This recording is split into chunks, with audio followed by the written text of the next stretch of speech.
ಹರಿ ಓಂ ಕಾಂತಾಯ ಕಲ್ಯಾಣಗುಣೀಕಧಾಮ್ನೆ ನವದ್ಯೋನಾಥ ಪ್ರತಿಮಪ್ರಭಾಯ ನಾರಾಯಣಾಯ ಕಿಲಕಾರಣಾಯ ಶ್ರೀಪ್ರಾಣನಾಥಾಯ ನಮಸ್ಕರೋಮಿ.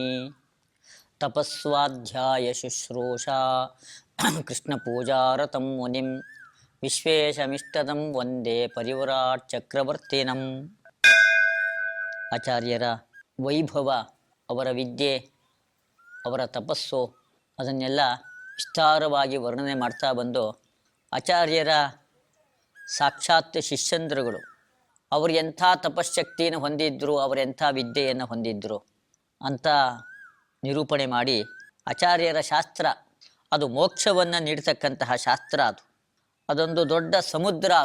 ಆಚಾರ್ಯರ ಶಾಸ್ತ್ರ ಅಂದರೆ ದೊಡ್ಡ ಸಮುದ್ರ. ಅದೆಂಥ ಸಮುದ್ರ? ಅದು ಉಪ್ಪು ನೀರಿನ ಸಮುದ್ರ ಅಲ್ಲ, ಅದು ಅಮೃತ ಸಮುದ್ರ. ಆ ಅಮೃತ ಸಮುದ್ರವನ್ನು ಆ ಶಿಷ್ಯಂದ್ರಗಳು ಯಾವಾಗಲೂ ಸೇವಿಸ್ತಾ ಇದ್ದರು. ಅವರಿಗೆ ಅದರಲ್ಲೇ ತೃಪ್ತಿ, ಅವ್ರಿಗೆ ಅದರಲ್ಲೇ ಆನಂದ. ಆಚಾರ್ಯರ ಶಾಸ್ತ್ರವನ್ನು ಓದೋದ್ರಲ್ಲೇ ಅವ್ರಿಗೆ ಆನಂದ. ಅದನ್ನು ಆಚಾರ್ಯರಿಗೆ ಆನಂದ ತೀರ್ಥ ಅಂತಲೇ ಹೆಸರು. ಆನಂದಕರವಾದ ತೀರ್ಥ ಶಾಸ್ತ್ರವನ್ನು ಕೊಟ್ಟವರು. ಆ ಶಾಸ್ತ್ರದಿಂದ ನಿಜವಾದ ಆನಂದವನ್ನು ಆ ಶಿಷ್ಯಂದ್ರಗಳು ಎಲ್ಲರೂ ಕೂಡ ಅನುಭವಿಸ್ತಾ ಇದ್ದರು. ಆಚಾರ್ಯರ ಶಾಸ್ತ್ರವನ್ನು ಓದಿದ್ರಿಂದಾಗಿ ಅವ್ರಿಗೆ ಒಳ್ಳೆ ಭಕ್ತಿ, ಪರಮಾತ್ಮನಲ್ಲಿ ಒಳ್ಳೆ ಶ್ರೇಷ್ಠವಾದ ಭಕ್ತಿಯನ್ನು ಮಾಡ್ತಾ ಇದ್ದರು. ಆಚಾರ್ಯರ ಶಾಸ್ತ್ರವನ್ನು ಓದಿದರೆ ಒಳ್ಳೆ ಭಕ್ತಿ ಉಂಟಾಗತ್ತೆ. ಆ ಶಿಷ್ಯಂದ್ರಗಳೇ ಅದಕ್ಕೆ ಸಾಕ್ಷಿ. ಆ ಭಗವಂತನ ಪ್ರತಿಮೆಗಳಲ್ಲಿ ಸಾಕ್ಷಾತ್ತಾಗೇನೆ ಅಪ್ರಾಕೃತವಾದ ಭಗವಂತನ ರೂಪವನ್ನು ಅವರು ಕಾಣ್ತಾ ಇದ್ರಂತೆ. ಚಕ್ರಿಣಃ ಚರಣಾರ್ಚಕಾಹ, ಎಲ್ಲಿ ಚಕ್ರಿತರ ಅರ್ಚಾಸು, ಅರ್ಚ ಅಂದರೂ ಪ್ರತಿಮೆಗಳು ಅಂತ ಅರ್ಥ. ಆ ಮನೋಹರವಾದ ಸುಂದರವಾಗಿರ್ತಕ್ಕಂತಹ ಪ್ರತಿಮೆಗಳಲ್ಲಿ ಭಗವಂತನ ಪಾದವನ್ನು ಪೂಜಿಸ್ತಾ ಇದ್ದರು. ಚರಣಾರ್ಚಕಾಹ, ಅಲ್ಲಿ ಚಕ್ರಿಚಾರುತರಾರ್ಚಾಸು, ಚಾರುತರ ಅಂತ ಹೇಳ್ತಾರೆ, ತುಂಬ ಸುಂದರವಾದ ಪ್ರತಿಮೆ ಎಂಬುದಾಗಿ. ಅದು ಪ್ರತಿಮೆಯಲ್ಲಿ ಸೌಂದರ್ಯ, ಅದು ಪ್ರತಿನಿತ್ಯ ಒಳ್ಳೆ ಭಕ್ತಿಯಿಂದ ಪೂಜೆ ಮಾಡ್ತಾ ಇದ್ದರೆ ಆ ಪ್ರತಿಮೆಯಲ್ಲೇ ಒಂದು ಸೌಂದರ್ಯ ಬಂದ್ಬಿಡತ್ತೆ. ಅರ್ಚಕಸ್ಯ ತಪೋಬಲಾತ್ ಪ್ರತಿಮಾಯಾಂತು ಸಾನ್ನಿಧ್ಯಂ ಅಲ್ವಾ.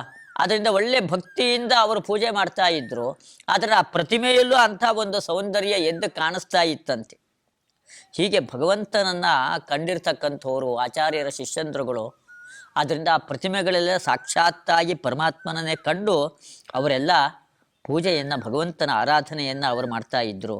ಹೀಗೆ ಮಧ್ವಾಚಾರ್ಯರ ಶಿಷ್ಯರು ಭೂಮಿಯಲ್ಲಿ ಯಾವ್ಯಾವ ರೀತಿಯಾಗಿ ಅವರು ಇದ್ದರು, ನಾವು ಯಾವ ರೀತಿಯಾಗಿ ಇರಬೇಕು, ಅದು ಒಂದು ಆದರ್ಶವಾಗಿ ಆಚಾರ್ಯರ ಶಿಷ್ಯಂದ್ರಗಳ ಚಿತ್ರಣವನ್ನು ಪಂಡಿತಾಚಾರ್ಯರು ಇಲ್ಲಿ ನೀಡಿದ್ದಾರೆ. ಮಧ್ವ ಪ್ರಶಿಷ್ಯ ಬಹವೋ ಶಿಷ್ಯ ಯೇಷಾಂ ಮುಹಸ್ತಥಾ ಅಲಂಚಕ್ರುರಲಂ ಪೃಥ್ವೀಂ ಸರ್ವೇ ಸದ್ಗುಣಭೂಷಣಾಃ.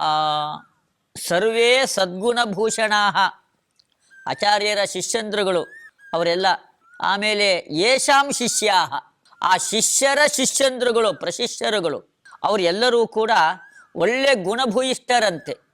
ಸದ್ಗುಣಭೂಷಣಾಃ ಅಂತ ಹೇಳ್ತಾರೆ. ಒಳ್ಳೆ ಗುಣಗಳೇ ಅವರಿಗೆ ಅಲಂಕಾರ. ಅಷ್ಟು ಒಳ್ಳೆ ಉತ್ತಮವಾದ ಗುಣಗಳನ್ನು ಅವರೆಲ್ಲ ಹೊಂದಿದ್ರು. ಆಚಾರ್ಯರ ಶಿಷ್ಯರ ಶಿಷ್ಯಂದ್ರಗಳು, ಶಿಷ್ಯರ ಶಿಷ್ಯರೇ ಸದ್ಗುಣ ಭೂಯಿಷ್ಠರಾಗಿರಬೇಕಾದರೆ ಆಚಾರ್ಯರ ಶಿಷ್ಯರು ಹೇಗಿರಬೇಡ, ಆಚಾರ್ಯರು ಹೇಗಿರಬೇಡ ಎಂಬುದಾಗಿ. ಹೀಗೆ ತೇ ಸರ್ವೇ ಪೃಥ್ವೀಂ ಅಲಂಚಕ್ರುಹು, ಅವರೆಲ್ಲ ಭೂಮಿಗೆ ಅಲಂಕಾರರಾಗಿದ್ದರಂತೆ. ಅಲಂಕಾರ ವಸ್ತು ಏನು ಮಾಡುತ್ತೆ? ನಮ್ಮ ದೇಹದಲ್ಲಿ ಸೌಂದರ್ಯವನ್ನು ವೃದ್ಧಿಗೊಳಿಸ್ತಕ್ಕಂಥದ್ದು ಅಲ್ವಾ. ಹಾಗೆಯೇ ಇವರೆಲ್ಲರೂ ಕೂಡ ಇಡೀ ಭೂಮಂಡಲಕ್ಕೆ ಒಂದು ಅಲಂಕಾರ, ಇಡೀ ಭೂಮಂಡಲಕ್ಕೆ ಒಂದು ಶೋಭೆಯನ್ನು, ಕಾಂತಿಯನ್ನು ತಂದುಕೊಡ್ತಕ್ಕಂಥವರಾಗಿದ್ದರು ಆಚಾರ್ಯರ ಶಿಷ್ಯರ ಶಿಷ್ಯರುಗಳು. ಇಂತಹ ಶಿಷ್ಯಂದ್ರಗಳನ್ನೆಲ್ಲ ಆಚಾರ್ಯರು ಪಡ್ಕೊಂಡಿದ್ರು ಎಂಬುದಾಗಿ ಆಚಾರ್ಯರ ಮಹತ್ವ ಇದು. ಶಿಷ್ಯ ಪ್ರಶಿಷ್ಯರ ಗುಣಗಳನ್ನು ಹೇಳೋದು ಅಂತ ಹೇಳಿದರೆ ಅದೆಲ್ಲ ಹೋಗಿ ಕೊನೆಯದಾಗಿ ಗುರುಗಳಲ್ಲೇ ಸೇರಬೇಕಾದದ್ದು. ಆದರೆ ಅದೆಲ್ಲ ಮಧ್ವಾಚಾರ್ಯರ ಗುಣಗಳು ಅದೆಲ್ಲವೂ ಕೂಡ ಅಂತ ಈ ಶ್ಲೋಕದಲ್ಲಿ ಬಹವಃ, ಒಬ್ಬರಲ್ಲ ಇಬ್ಬರಲ್ಲ ಶಿಷ್ಯಂದ್ರಗಳು. ಯಾಕೆಂದರೆ ಇದುವರೆಗೂ ಕೂಡ ಕೆಲವು ಶಿಷ್ಯಂದ್ರಗಳ ಪರಿಚಯವನ್ನು ಮಾಡಿಕೊಟ್ಟಿದ್ದಾರೆ. ಹಾಗಾದ್ರೆ ಇಷ್ಟೇ ಜನ ಶಿಷ್ಯಂದ್ರಗಳ ಅಂತ ಪ್ರಶ್ನೆ ಬಂದ್ರೆ ಅದಕ್ಕೆ ಬಹವಹ, ಒಬ್ರಲ್ಲ ಇಬ್ರಲ್ಲ ತುಂಬಾ ಜನ ಇದ್ರು. ಎಷ್ಟು ಅಂತ ನಾವು ಹೇಳಲಿಕ್ಕೆ ಸಾಧ್ಯ? ಅದನ್ನು ಹೇಳ್ತಾ ಕೂತ್ಕೊಂಡ್ರೆ ಅದೇ ಒಂದು ಪ್ರತ್ಯೇಕ ಕಾವ್ಯ ಅಂತ ಆಗ್ಬಿಡತ್ತೆ ಅವ್ರ ಬಗ್ಗೆ. ಆದ್ರಿಂದ ಇಲ್ಲಿ ಹೇಳ್ತಾ ಇಲ್ಲ ಅಂತ ಪಂಡಿತಾಚಾರ್ಯರು ಆಚಾರ್ಯರ ಶಿಷ್ಯಂದ್ರಗಳ ವೈಭವವನ್ನ ಇಲ್ಲಿ ತಿಳಿಸ್ಕೊಡ್ತಾ ಇದ್ದಾರೆ. ಸದಾ ಸಕಲ ಸಚ್ಛಾಸ್ತ್ರ ವ್ಯಾಖ್ಯಾ ಸೌಖ್ಯಾಮೃತಾಬ್ಧಿಗಾ ಸರ್ವೇ ದುರ್ವಾದಿ ದುರ್ವಾದ ಕಾಂಡ ಖಂಡನ ಮಂಡನಾಹ. ಆ ಶಿಷ್ಯಂದ್ರಗಳು ಪ್ರಶಿಷ್ಯರುಗಳು ಅವರೆಲ್ಲ ಹೇಗಿದ್ರು? ಸದಾ ಸಕಲ ಸಚ್ಛಾಸ್ತ್ರ ವ್ಯಾಖ್ಯಾ ಸೌಖ್ಯ ಮೃತಾಬ್ಧಿಗಾಹ. ಅಮೃತಾಬ್ಧಿಗಾಹ ಅವರೆಲ್ಲ ಅಮೃತ ಸಮುದ್ರದಲ್ಲೇ ಮುಳುಗಿರ್ತಿದ್ರು. ಅಲ್ಲ, ಯಾವುದದು ಅಮೃತ ಸಮುದ್ರ? ಯಾವುದದು ಅಂತ ಕೇಳಿದರೆ ವ್ಯಾಖ್ಯಾ ಸೌಖ್ಯ, ಆಚಾರ್ಯರ ಶಾಸ್ತ್ರ. ಅದು ಎಂಥ ಶಾಸ್ತ್ರ? ಅದು ಸಚ್ಚಾಸ್ತ್ರ. ಅವರು ಬರೆದಿರ್ತಕ್ಕಂತಹ ಗ್ರಂಥದಲ್ಲಿ, ಅವರು ಪ್ರತಿಪಾದನೆ ಮಾಡಿರ್ತಕ್ಕಂಥ ಸಿದ್ಧಾಂತದಲ್ಲಿ ನೀವು ಒಂದು ಹುಡುಕನ್ನು, ಒಂದು ದೋಷವನ್ನು ತೆಗಿಲಿಕ್ಕೆ ಸಾಧ್ಯ ಇಲ್ಲ, ತೋರಿಸ್ಲಿಕ್ಕೆ ಸಾಧ್ಯ ಇಲ್ಲ. ಅಂತಹ ನಿರ್ದುಷ್ಟವಾದ ಶಾಸ್ತ್ರ ಅದು. ಆ ಶಾಸ್ತ್ರದ ಪ್ರವಚನ, ಆ ಪ್ರವಚನದಿಂದಲೇ ಭಾರಿ ಆನಂದ ಅವರಿಗೆ. ಆನಂದದ ಸಮುದ್ರದಲ್ಲಿ, ಅಮೃತ ಸಮುದ್ರದಲ್ಲಿ ಮುಳುಗಿರ್ತಾ ಇದ್ರು ಎಂಬುದಾಗಿ ಇಲ್ಲಿ ಪದೇ ಪದೇ ಅಮೃತಾಬ್ಧಿಗಾಹ ಎಂಬುದಾಗಿ, ಅದೊಂದು ಅಮೃತ ಸಮುದ್ರ ಎಂಬುದಾಗಿ ಅದನ್ನು ಪದೇ ಪದೇ ಹೇಳ್ತಾರೆ. ಹಿಂದೆ 131ನೇ ಶ್ಲೋಕದಲ್ಲೂ ಬಂದಿದೆ, ಮೋಕ್ಷಶಾಸ್ತ್ರ ಅಮೃತಾಂಬೋಧಿ. ಅಲ್ಲೂ ಕೂಡ ಅಮೃತಾಂಬೋಧಿ ಎಂಬುದಾಗಿ ಹೇಳ್ತಾರೆ. ಅಲ್ಲೂ ಕೂಡ ಅಮೃತ ಸಮುದ್ರ ಎಂಬುದಾಗಿ ಹೇಳ್ತಾರೆ. ಅದರ ಉದ್ದೇಶ, ಆಚಾರ್ಯರ ಶಾಸ್ತ್ರವನ್ನು ಓದಿರ್ತಕ್ಕಂಥವರು ಖಂಡಿತವಾಗಿಯೂ ಕೂಡ ಮೋಕ್ಷವನ್ನು ಹೊಂದುತ್ತಾರೆ. ಅದನ್ನು ಸೂಚನೆ ಮಾಡಬೇಕಾಗಿದೆ. ಅದಕ್ಕೆ ಪದೇ ಪದೇ ಆ ಶಬ್ದವನ್ನು ಪಂಡಿತಾಚಾರ್ಯರು ಬಳಸ್ತಾರೆ. ಹೀಗವರೆಲ್ಲ ಶಾಸ್ತ್ರ ಸಮುದ್ರದಲ್ಲಿ ಶಾಸ್ತ್ರವನ್ನು ಓದಿದಾಗ ಏನು ಆನಂದ ದೊರೆಯತ್ತೆ, ಆನಂದದ ಅಮೃತ ಸಾಗರ, ಅದರಲ್ಲೇ ಅವರೆಲ್ಲ ಮುಳುಗಿ ಹೋಗ್ಬಿಟ್ಟಿದ್ರಂತೆ. ಬೇರೆ ಲೌಕಿಕವಾದ ವಿಷಯಗಳ ಬಗ್ಗೆ ಯಾವತ್ತೂ ತಲೆ ಕೆಡಿಸ್ಕೊಳ್ತಿರ್ಲಿಲ್ಲ. ಬೆಳಿಗ್ಗೆ ಎದ್ರು ಶಾಸ್ತ್ರ, ಮಧ್ಯಾಹ್ನ ಆದರೂ ಶಾಸ್ತ್ರ, ರಾತ್ರಿ ಆದರೂ ಶಾಸ್ತ್ರ, ಹೀಗೆ ಸದಾ ಆಚಾರ್ಯರ ಶಾಸ್ತ್ರವನ್ನು ಓದ್ತಾ ಇದ್ರು. ಉಪನಿಷತ್ತುಗಳಲ್ಲಿ 2 ಹೇಳಿದ್ದಾರೆ.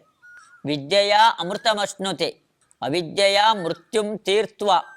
ಅವಿದ್ಯೆಯ ಮೃತ್ಯುಂ ತೀರ್ತ್ವ ವಿದ್ಯೆಯ ಅಮೃತಮಶ್ನುತೆ ಎಂಬುದಾಗಿ. ಅನ್ಯಥಾ ಜ್ಞಾನದ ನಿಂದನೆಯನ್ನು ಮಾಡಬೇಕಂತೆ, ಯಥಾರ್ಥ ಜ್ಞಾನದ ಸ್ತುತಿಯನ್ನು ಕೂಡ ಮಾಡಬೇಕು. ಅನ್ಯಥಾ ಜ್ಞಾನದ ನಿಂದನೆ ಅದನ್ನು ಮಾಡಲೇಬೇಕು ಅಂತ ಉಪನಿಷತ್ತು ತಾನು ಹೇಳ್ತಾ ಇದೆ. ಅದನ್ನು ಚಾರು ತಪ್ಪದೆ ಅದನ್ನು ಪಾಲನೆ ಮಾಡ್ತಾ ಇದ್ರಂತೆ ಶಿಷ್ಯಂದ್ರಗಳೆಲ್ಲ. ದುರ್ವಾದಿ ದುರ್ವಾದ ಕಾಂಡ ಖಂಡನ ಮಂಡನಾಹ ಅಂತ ಹೇಳ್ತಾರೆ. ಕೊಡಲಿ ಇದೆ, ಕೊಡಲಿಯಿಂದ ಮರವನ್ನು ಕಡಿತಾರೆ, ಮರಗಳ ಕಾಂಡವನ್ನೇ ಕಡಿದು ಹಾಕತ್ತೆ, ಕೊಡಲಿಯಿಂದ ಹಾಕ್ತಾರೆ.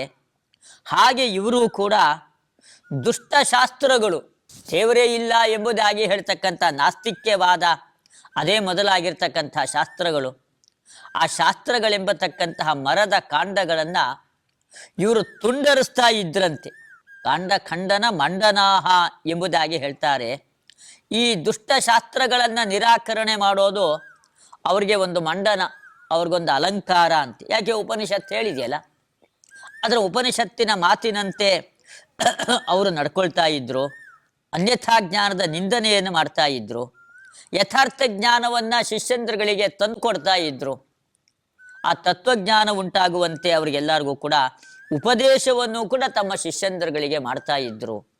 ಹೀಗೆ ಶಾಸ್ತ್ರ ಮಾರ್ಗದಲ್ಲಿಯೇ ಅವರ ಶಿಷ್ಯಂದ್ರಗಳೆಲ್ಲ ಸಾಕ್ತಾ ಇದ್ರು.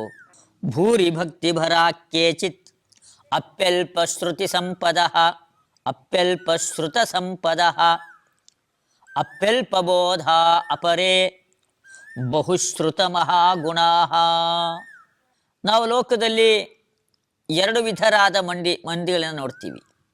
ಏನದು? ಕೆಲವರು ಹೆಚ್ಚು ಓದಿರೋದಿಲ್ಲ, ಅವರಿಗೆ ಬುದ್ಧಿಶಕ್ತಿ ಸ್ವಲ್ಪ ಕಡಿಮೆ ಇರುತ್ತೆ ಕೆಲವರಿಗೆ. ಅಂಥವರು ಇದ್ರಂತೆ ಆಚಾರ್ಯರ ಶಿಷ್ಯರ ವರ್ಗದಲ್ಲಿ, ಅಂಥವರು ಇದ್ರಂತೆ. ಆಚಾರ್ಯರು ಯಾರನ್ನೂ ತಿರಸ್ಕಾರ ಮಾಡ್ತಿರಲಿಲ್ಲ. ಇವನು ಅಲ್ಪ ಬುದ್ಧಿಯವನು, ಇವನು ಮಂದ ಬುದ್ಧಿಯವನು, ಇವನಿಗೆ ಪಾಠ ಹೇಳೋದು ಬೇಡ ಅಂತ ಯಾವತ್ತೂ ಆಚಾರ್ಯರು ಯಾರನ್ನೂ ತಿರಸ್ಕಾರ ಮಾಡ್ತಾ ಇರಲಿಲ್ಲ. ಎಲ್ಲರನ್ನೂ ತಮ್ಮ ಕಡೆಗೆ ಸೆಳಿತಾ ಇದ್ರು. ಯಾಕೆ ಎಲ್ಲರ ಯೋಗ್ಯತೆಯಲ್ಲೂ ತಾರತಮ್ಯ ಇರುತ್ತೆ. ಅವರವ್ರ ಯೋಗ್ಯತೆ ಇದ್ದಷ್ಟನ್ನು ಅವರವರು ಗ್ರಹಣ ಮಾಡ್ತಾರೆ. ತಮ್ಗೆಲ್ಲಿ ಎಷ್ಟು ಹಿಡಿಸತ್ತೆ ನೀರು, ಅಷ್ಟೇ ನೀರು ಲೋಟದಲ್ಲೂ ಹಿಡಿಸತ್ತ? ಇಲ್ಲ, ಲೋಟದಲ್ಲಿ ಹಿಡಿಸ್ತಕ್ಕಂತಹ ನೀರಿನ ಪ್ರಮಾಣವೇ ಬೇರೆ, ತಮ್ಗೆಯಲ್ಲಿ ಹಿಡಿಸ್ತಕ್ಕಂತಹ ನೀರಿನ ಪ್ರಮಾಣವೇ ಬೇರೆ, ಬಕೆಟಲ್ಲಿ ಹಿಡಿಸ್ತಕ್ಕಂತಹ ನೀರಿನ ಪ್ರಮಾಣವೇ ಬೇರೆ. ಹಾಗೆ ಅವರವರ ಬುದ್ಧಿಶಕ್ತಿಗನುಗುಣವಾಗಿ ಶಾಸ್ತ್ರದ ಅಧ್ಯಯನವನ್ನು ಅವರವರು ಮಾಡಲಿ. ಇದು ಆಚಾರ್ಯರ ವಿಶಾಲವಾದ ಮನೋಭಾವ. ಎಂದೂ ಯಾರನ್ನೂ ಕೂಡ ತಿರಸ್ಕಾರ ಮಾಡ್ತಾ ಇರಲಿಲ್ಲ ಆಚಾರ್ಯರು. ಎಲ್ಲ ವಿಧರಾದ ಶಿಷ್ಯಂದ್ರಗಳನ್ನು ಕೂಡ ಅವರು ಹೊಂದಿದ್ರಂತೆ.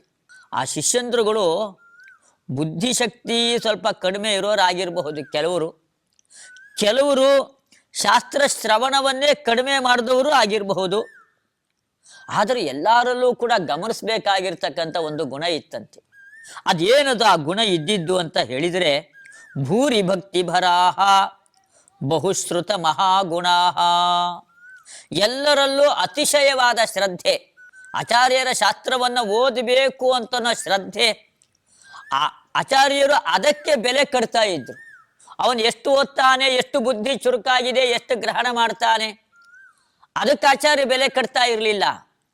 ಅವರ ಶ್ರದ್ಧೆ, ಅವರ ಭಕ್ತಿ, ಅದಕ್ಕೆ ಬೆಲೆ ಕಟ್ತಾ ಇದ್ರು. ಅದನ್ನು ಆಚಾರ್ಯರು ಗಮನಿಸ್ತಾ ಇದ್ರು. ಇದು ಪ್ರತಿಯೊಬ್ಬ ಮನುಷ್ಯನಿಗೂ ಬೇಕಾಗಿರ್ತಕ್ಕಂಥದ್ದು ಶ್ರದ್ಧೆ. ಶ್ರದ್ಧೆ ಇದ್ರೂ ಸಾಕು. ಶ್ರದ್ಧಾತು ಆಸ್ತಿಕ್ಯ ಬುದ್ಧಿ. ಕೃಷ್ಣ ಗೀತೆಯಲ್ಲಿ ಶ್ರದ್ಧೆಯ ಬಗ್ಗೆ ಬೇಕಾದಷ್ಟು ಅಲ್ಲಿ ಹೇಳಿದ್ದಾನೆ. ಶ್ರದ್ಧಾ ವಿರಹಿತಂ ಯಜ್ಞಂ ತಾಮಸಂ ಪರಿಚಕ್ಷತೆ ಅಂತ ಹೇಳ್ತಾನೆ. ನಾವು ಯಾವುದೇ ಕಾರ್ಯಗಳನ್ನು ಮಾಡಬೇಕಾದ್ರೆ ಶ್ರದ್ಧೆ ಬೇಕು. ಶ್ರದ್ಧೆ ಇಲ್ಲದೆ ಮಾಡಿಬಿಟ್ರೆ ಅದು ತಾಮಸ ಕಾರ್ಯ ಅಂತ ಆಗ್ಬಿಡತ್ತಂತೆ. ಶ್ರದ್ಧೆ ಬಹಳ ಮುಖ್ಯವಾದದ್ದು, ಭಕ್ತಿ ಬಹಳ ಮುಖ್ಯವಾಗಿರ್ತಕ್ಕಂಥದ್ದು. ಆಚಾರ್ಯರ ಶಿಷ್ಯಂದ್ರಗಳಲ್ಲಿ ಕೆಲವರು ಅಲ್ಪಶ್ರುತ ಸಂಪದ, ಶಾಸ್ತ್ರ ಶ್ರವಣವನ್ನ ಸ್ವಲ್ಪ ಮಾಡಿದವರು, ತುಂಬ ಮಾಡಿದವರಲ್ಲ ಕೆಲವರು. ಆದರೆ ಕೆಲವರು ಅಲ್ಪಬೋಧ, ಸ್ವಲ್ಪ ಮಂದ ಬುದ್ಧಿಯವರು. ಅವರ ಜ್ಞಾನ ಸ್ವಲ್ಪ ಕಡಿಮೆ, ಬುದ್ಧಿಶಕ್ತಿ ಸ್ವಲ್ಪ ಕಡಿಮೆ. ಏನಾದರೂ ಕೂಡ ಭೂರಿ ಭಕ್ತಿ ಭರಾಹ, ಬಹಳವಾದ ಭಕ್ತಿಯನ್ನ ಅವರು ಹೊಂದಿದ್ರು. ಇನ್ನು ಬಹುಶ್ರುತ ಮಹಾಗುಣಾಹ, ಇದಕ್ಕಿಂತ ದೊಡ್ಡ ಗುಣ ಯಾವುದಿದೆ? ಶ್ರವಣ. ವೇದ ಉಪನಿಷತ್ತುಗಳು ಹೇಳಬೇಕಾದ್ರೆ ಮೊದಲನೇ ಗುಣವನ್ನೇ ಶ್ರವಣವನ್ನಾಗಿ ಹೇಳಿದ್ದು. ಶ್ರವಣಂ ಕೀರ್ತನಂ ವಿಷ್ಣೋಃ ಶ್ರೋತವ್ಯ ಮಂತವ್ಯ. ಅಲ್ಲೆಲ್ಲ ಶ್ರವಣವನ್ನೇ ಮೊದಲು ತೆಗೆದುಕೊಂಡಿದ್ದಾರೆ. ಶ್ರವಣಕ್ಕೆ ಇರುವಷ್ಟು ಪ್ರಾಶಸ್ತ್ಯ ಬೇರೆ ಯಾವುದಕ್ಕೂ ಕೂಡ ಇಲ್ಲ. ಯಾಕೆ? ಶ್ರವಣವನ್ನೇ ಮಾಡಲಿಲ್ಲ ಅಂತ ಅದರ ಮನನ ಎಲ್ಲಿ ಮಾಡ್ಲಿಕ್ಕಾಗತ್ತೆ, ನಿಧಿಧ್ಯಾಸನ ಎಲ್ಲಿ ಮಾಡ್ಲಿಕ್ಕಾಗತ್ತೆ? ಅದರ ಪ್ರಥಮ ಹೆಜ್ಜೆ ಶ್ರವಣ. ಆಚಾರ್ಯರ ಶಿಷ್ಯಂದ್ರಗಳೆಲ್ಲ ಬಹುಶ್ರುತ ಮಹಾಗುಣಾಹ. ಆ ಶ್ರವಣ ಎಂಬತಕ್ಕಂಥ ಮಹಾಗುಣ, ಉತ್ತಮವಾದ ಗುಣ. ಆ ಗುಣವನ್ನ ಅವರೆಲ್ಲರೂ ಕೂಡ ಹೊಂದಿದ್ರು. ಅವರು ಬುದ್ಧಿ ಸ್ವಲ್ಪ ಕಡಿಮೆ ಇದ್ರೂ ಕೂಡ ಪುನಃ ಪುನಃ ಮತ್ತೆ ಮತ್ತೆ ಬಹಳ ಬಾರಿ ಕೇಳ್ತಾ ಇದ್ರಂತೆ. ಆ ಶ್ರವಣ ಮಾಡಿ ಮಾಡಿ ಮಾಡಿ ಅದರಿಂದಲೇನೆ ಜ್ಞಾನ ವೃದ್ಧಿ ಆಗತ್ತೆ. ಆ ಜ್ಞಾನ ವೃದ್ಧಿ ಆದಾಗ ಭಗವಂತನ ಅನುಗ್ರಹ, ಅದರಿಂದ ಮೋಕ್ಷ ಆಗತ್ತೆ. ಅದರಿಂದಾಗಿ ಬುದ್ಧಿಶಕ್ತಿ ಸ್ವಲ್ಪ ಕಡಿಮೆ ಇದ್ರೂ ಪರವಾಗಿಲ್ಲ ಎಂಬುದಾಗಿ ಬಹುಶ್ರುತ ಮಹಾಗುಣಾಹ, ಅತಿಶಯವಾದ ಭಕ್ತಿಯನ್ನ ಅವರೆಲ್ಲರೂ ಕೂಡ ಹೊಂದಿದ್ರು. ಅದನ್ನು ನಿಜವಾಗಿ ಬೇಕಾಗಿರ್ತಕ್ಕಂತಹ ಗುಣ ಯಾವುದು ಅಂತೇಳಿದರೆ ಶ್ರದ್ಧೆ, ಭಕ್ತಿ. ಅವೆರಡು ಇದ್ರೆ ಭಗವಂತ ಒಲಿತಾನೆ. ಅವೆರಡೂ ಇಲ್ಲ ಅಂತ ಆದ್ರೂ ಭಗವಂತ ಒಲಿಯೋದಿಲ್ಲ. ಆದರೆ ಆಚಾರ್ಯರು ತಮ್ಮ ಶಿಷ್ಯಂದ್ರಗಳಲ್ಲಿ ಅವರು ಮಾಡ್ತಾ ಇದ್ದಿದ್ದು, ಅವರಿಗೆ ಭಕ್ತಿ ವೃದ್ಧಿ ಆಗಬೇಕು, ಅವರಿಗೆ ಶ್ರದ್ಧೆ ವೃದ್ಧಿ ಆಗಬೇಕು. ಅದಕ್ಕೋಸ್ಕರವಾಗಿ ಸದಾ ಶ್ರವಣವನ್ನು ಮಾಡಬೇಕು. ಈ ಒಂದು ಮಾರ್ಗದರ್ಶನವನ್ನ ಆಚಾರ್ಯರು ಆ ಶಿಷ್ಯಂದ್ರಗಳಿಗೆ ಮಾಡಿದ್ರು ಎಂಬುದಾಗಿ ಶ್ಲೋಕದಿಂದ ನಮಗೆ ಗೊತ್ತಾಗ್ತಾ ಇದೆ.